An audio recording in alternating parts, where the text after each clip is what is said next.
আসসালামু আলাইকুম প্রিয় দর্শক, আমরা আমাদের সেই প্রতি সপ্তাহের আয়োজন যে আমরা শেয়ার বাজার ও বাংলাদেশের, আসলে আমাদের চ্যানেলটারও মূল উদ্দেশ্য হচ্ছে জনগণের পক্ষে, জনগণের জন্যই কাজ করা, অন্য কোনো রাজনৈতিক দলের পা চাটা অথবা এরকম টাইপের না।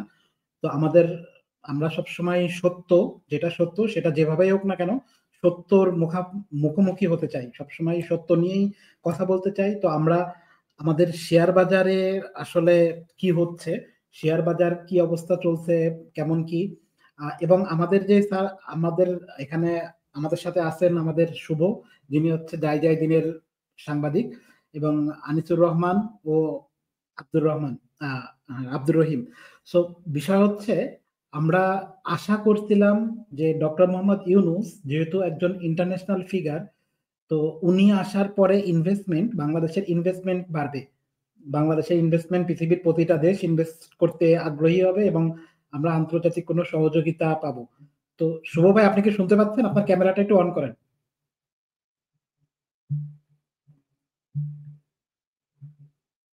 সাইফুল, হ্যাঁ। জি, আপনি তো সাংবাদিক, তো আপনার মাধ্যমে আগে শুরু করি। বাংলাদেশে আসলে আপনি কি পরিমাণ ইনভেস্ট দেখছেন?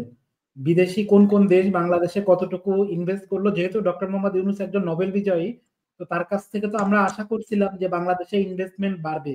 তো কতটুকু কি দেখলেন? জি, ধন্যবাদ। আসলে আমাদের এখানে বিগত যে পরিসংখ্যান, সেখানে তো আমরা দেখছি যে বিদেশি বিনিয়োগ এখন মানে উইথড্র করে নিয়ে যাচ্ছে। এখন পর্যন্ত ওরকম বিদেশি কোনো বড় কোনো ইনভেস্টর আসেনি, বড় কোনো আ গ্রুপও আসেনি, যারা এখানে আমরা রিমার্কেবলি বলতে পারি। বরং আমরা বিভিন্ন স্টক এক্সচেঞ্জের ডাটাতে দেখি প্রতিনিয়ত বিভিন্ন কোম্পানি থেকে বিদেশি বিনিয়োগের বর্ষণটা উঠে যাচ্ছে। এটা আসলে আমাদের বিগত কিছুদিন আগে যেটা আমাদের আগের ছিল, কমিশন ছিল, তারা এই একটা বড় উদ্যোগ নিয়েছিল, রোড শো। তারা সেখানে বলেছিল যে রোড শোর মাধ্যমে বিদেশি বিনিয়োগকারীদেরকে নিয়ে আসা যাবে। কিন্তু আমরা পরবর্তীতে যেটা দেখলাম যে রোড শো তো বিদেশি বিনিয়োগ আসলোই না। বরং আমরা শুনেছি এবং সেটা এখন তদন্ত হচ্ছে, সেখানে বিদেশে বাংলাদেশ থেকে টাকা আরো পাচার হয়ে গিয়েছে। যেটি শিবলি রুবায়াতুল ইসলাম ব্রেন চাইল্ড ছিল। সে এটাকে করতে গিয়ে মূলত আমাদের এখান থেকে প্রচুর টাকা পাচার করে দিয়েছে। এবং সেটি আপনারা জানেন, দুদকে আ চলছে, তদন্ত চলছে। আমরা সেটা জানি কিছুদিন আগে অ্যা এটা নিয়ে অনেক দূর কাজ করছেন। এবং এইটা আরেকটা বিষয় আছে যে এই তদন্তে যাদের নাম এসছিল, শিবলি রুবায়াতুল ইসলাম ছাড়াও তার যে কমিশনাররা ছিলেন, পাশাপাশি অ্যা সিকিউরিটি এক্সচেঞ্জ কমিশনের কয়েকজন কর্মকর্তাও ছিলেন।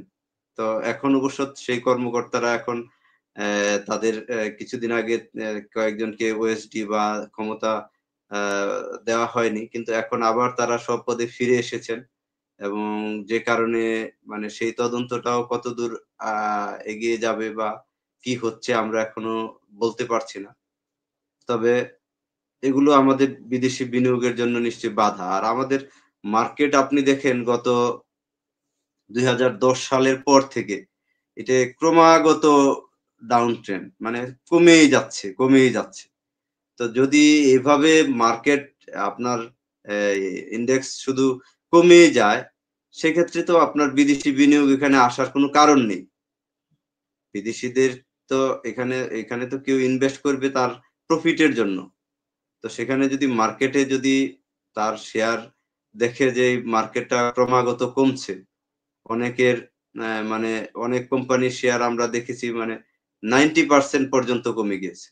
তো এখানে যদি ইনভেস্টর আসে তাহলে কিসের জন্য আসবে? জি, এটাই আমার মূলত বলার বিষয় ছিল। জি, আপনি দাউদ ভাই বলুন। আনিস ভাই, আমরা মনে করেন বাইরের থেকে ইনভেস্ট করতে আগ্রহী, আমার দেশ হাজার হলো আমার দেশ, আমরা ইনভেস্ট করতে আগ্রহী, কিন্তু আমি আমার টাকা তো পানিতে ফেলে দিতে পারি না। আপনি কি মনে করেন, আমাদের সরকার কি এমন কোনো কাজ করছে যে আমাদেরকে আস্থায় নেওয়ার জন্য, এবং কি করা জি, উচিত সাথে যদি এটা বলে দিন? জি দাউদ ভাই, আপনাকে ধন্যবাদ আবারও সুযোগ দেওয়ার জন্য। আসলে আপনি যদি মনে থাকে, আমরা গত শনিবার যে আলোচনায় যুক্ত হয়েছিলাম, সেদিন আমি একটি কথা বলেছিলাম যে আপনি যে প্রশ্নটা করলেন যে এই সরকার কি আস্থার জন্য তেমন কিছু করেছে কিনা, আমি এক কথায় বলিনি না।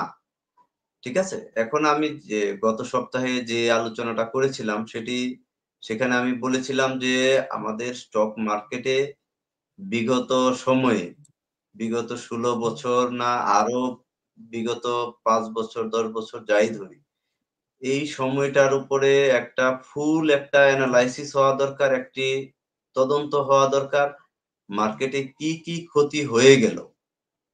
যদি আমরা ফাইন্ড আউট করতে না পারি যে কি ক্ষতি হয়ে গেল, তাহলে আমি রিফর্মটা কোথায় করব? আজকে আপনি মিউচুয়াল ফান্ড নিয়ে বলছেন, মিউচুয়াল ফান্ডে যে প্রবলেম, আপনি লিস্টিং এ তো একই প্রবলেম। আপনার ব্রোকারেজ হাউসে তো একই প্রবলেম। এখানে তো ব্রোকাররা, এরকম ব্রোকারও আছে যারা সিডিবিএল এর মেইন সার্ভার থেকে ইউজ না করে একটি তারা একটা ইন্টারনাল সার্ভার ইউজ করে গ্রাহকের সমস্ত শেয়ার বিক্রি করে দিয়ে পালিয়েছে।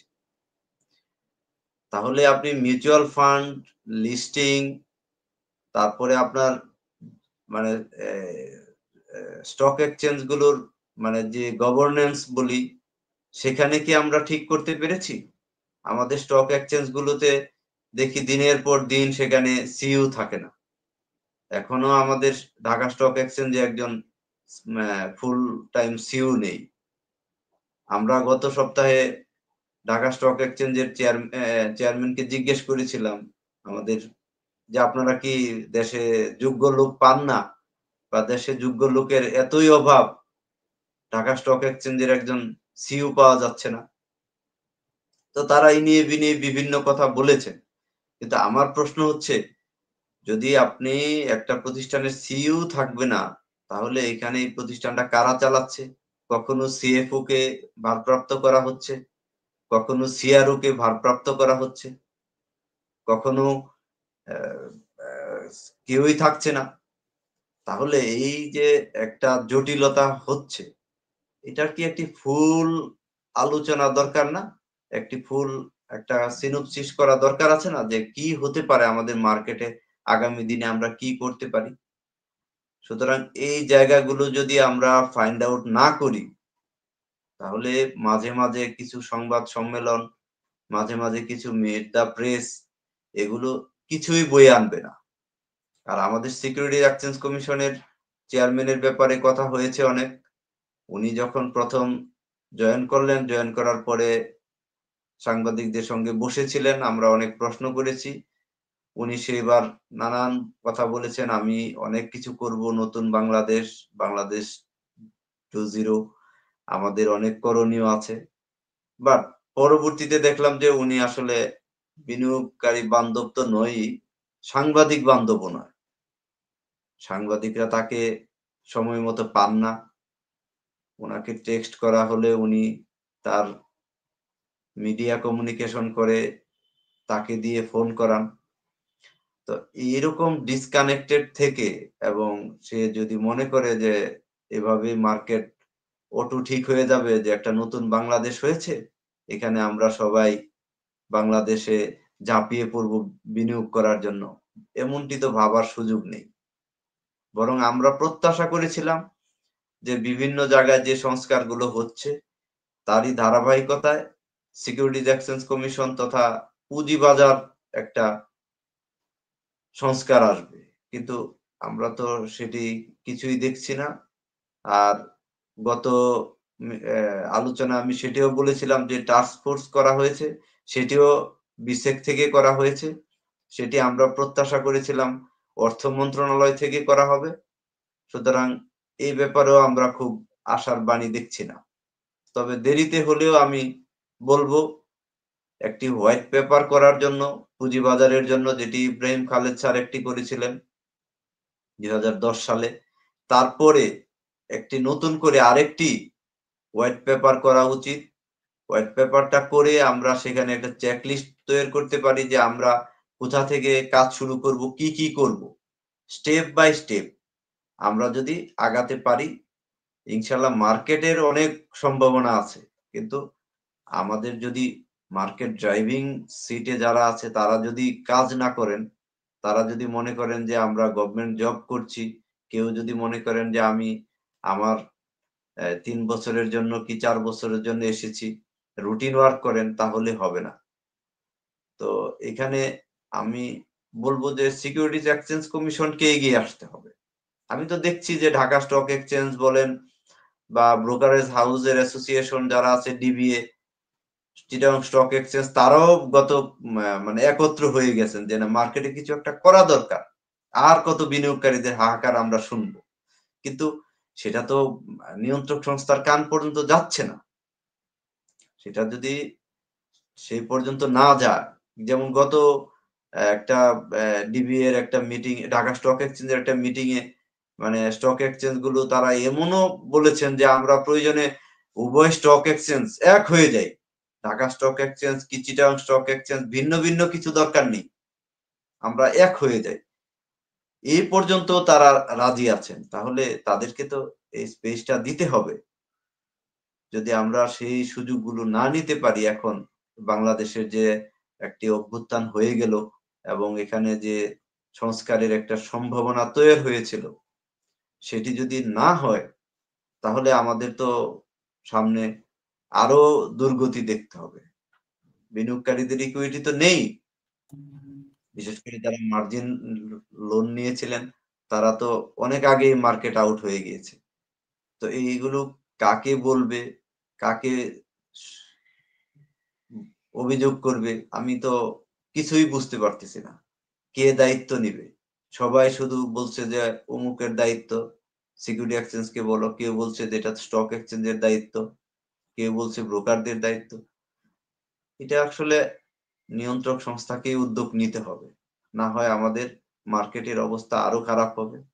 আর বিদেশি বিনিয়োগের ব্যাপারে যে কথাগুলো আসছে, আনিস ভাই বলেছেন, আব্দুর রহিম ভাই বলেছেন, তা আমি এখানে বলবো যে হ্যাঁ, আমাদের বর্তমান যে বিনিয়োগ বোর্ডের এক্সিকিউটিভ চেয়ারম্যান করা হয়েছে আশিক চৌধুরী সাহেব, আমি শুনেছি উনি অত্যন্ত দক্ষ লোক এবং রিসেন্ট কিছু উদ্যোগ উনি নিয়েছেন, যেমন বিনিয়োগ সম্মেলন ছাড়াও উনি যত গভর্নমেন্টের লাইসেন্সিং অথরিটি আছে সবাইকে নিয়ে গত সপ্তাহে বসছিলেন।